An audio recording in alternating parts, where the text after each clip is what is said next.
আপনার অরিজিনাল সোনালী মুরগির ডিম আর অরিজিনাল দেশি গেলে 240 টাকা ওজন। আলু কত? ওই মাটিতে আলু কত? মাটিতে আলু 100 টাকা কেজি। একবারে সাদা কত রাখতে পারবেন? এর রাখা দাম এগুলি পুরো ইয়া নাই, যা করবেন তাই।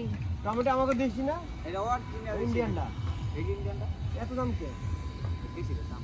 ওখানে নামছে কোনো ওইটা আটকা ও দেশি যখন আয় নাই না, ধরে আটকা নামেন ওই যাওয়া যেমন মনে করেন জোর লোকে করছে পানি পুরি দিয়া এইটা আর কলা কত? এই যে এটা এটা এটা 100 টাকা ডজন। ডজন 100 টাকা। কম করে লন 90 টাকা রাখুন না লন। এই দেন 2 ডজন কলা দিমু না না না, পড়ে যাবে। কলা কই? এই যে